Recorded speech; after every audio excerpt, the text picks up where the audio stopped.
बिना मशीनों के बना वो अजूबा जो नदी में तो समा गया।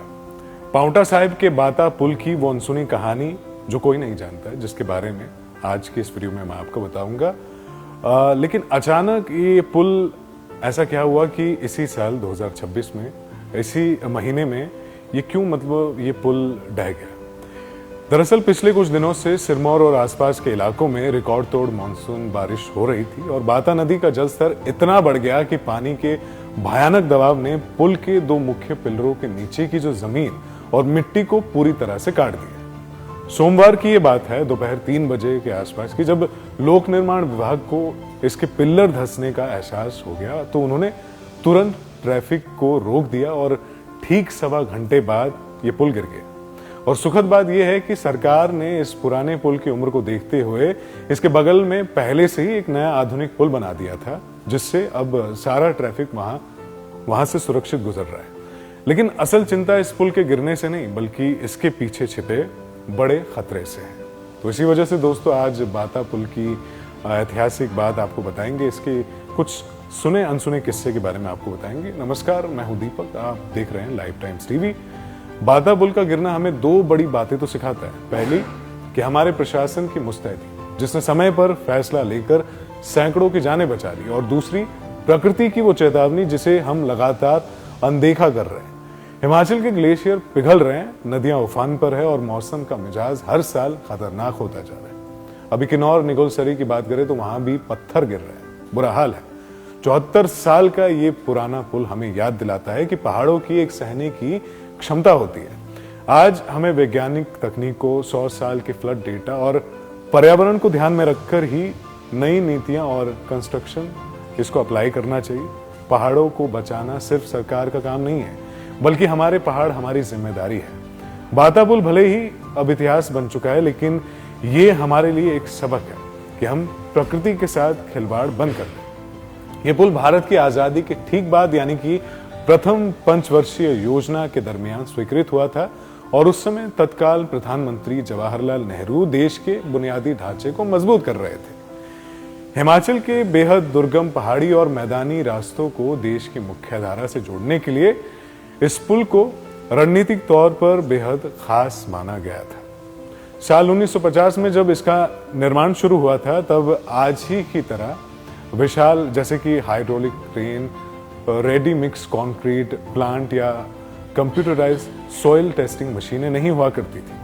और स्थानीय बुजुर्ग ऐसा बताते हैं कि बाता नदी की उफनती लहरों के बीच ही इसके गहरे पिल्लर खड़े करने के लिए मजदूरों ने खुद अपनी जान जोखिम में डालकर मैनुअल खुदाई की थी।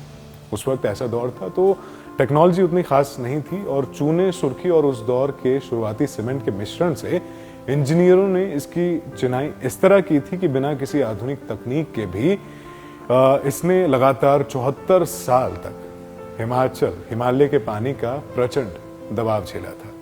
ये पुल जिस पांवटा साहिब इलाके में बना है, उसका सिखों के 10वें गुरु यानी कि गुरु गोविंद सिंह जी से गहरा ऐतिहासिक नाता भी है।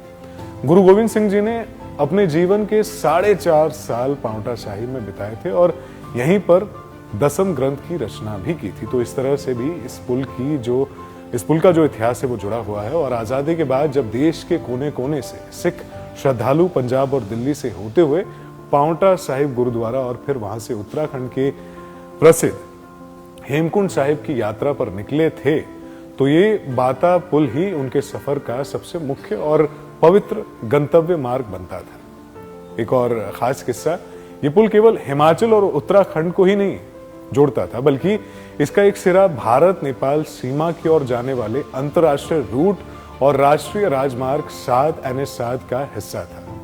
भारतीय सेना के वाहनों और रसद की टुकड़ियों को जब भी उत्तराखंड के सेना कैंट यानी कि सेना छावनी जैसे कि देहरादून या रायवाला से हिमाचल और पंजाब की तरफ मूव करना होता था, तो ये बुजुर्ग जो पुल था पूरी तरह से सेना का भारी भरकम साजो सामान अपने सीने पर झेलता था। तो ये भी अपने आप में ही एक दिलचस्प सी बात है। स्थानीय लोग इस पुल को बेहद वफादार मान रहे हैं। ढहने से ठीक 1-2 घंटे पहले इस पुल के पिलरों से अचानक झुककर और दरारें दिखाकर खुद ही इसने बता दिया कि मैं गिरने जा रहा हूं और प्रशासन को इशारा कर दिया कि अब मेरी उम्र जो है वो पूरी हो चुकी है। इसी चेतावनी के कारण समय रहते ट्रैफिक रोका जा सका और ये पुल जाते जाते भी किसी इंसान की जान अपने साथ लेकर नहीं गया। तो ये बात भी अपने आप में ही कमाल की है। इस पुल की कहानी, हिस्ट्री भी अपने आप में ही कमाल की, जो कि मैं आज खास तौर पर आपके सामने लेकर आया था। तो ये थी बाता पुल की कहानी, इतिहास। आपको कैसा लगा इसके बारे में कमेंट करके जरूर बताइएगा। देखते रहिए लाइव टाइम्स टीवी। नमस्कार, मैं हूं दीपक। हिमाचल की वादियों में एक नाम है जो सिर्फ पढ़ाता नहीं, भविष्य बनाता है। Himalayan group of professional institutions, जहां शिक्षा मिलती है दिशा के साथ। चाहे इंजीनियरिंग हो, लॉ, फार्मेसी या नर्सिंग, हर स्ट्रीम में आधुनिक इंफ्रास्ट्रक्चर, अनुभवी फैकल्टी और ग्लोबल एक्सपोजर। यहाँ हर क्लासरूम से निकलता है एक नया चैप्टर सफलता का।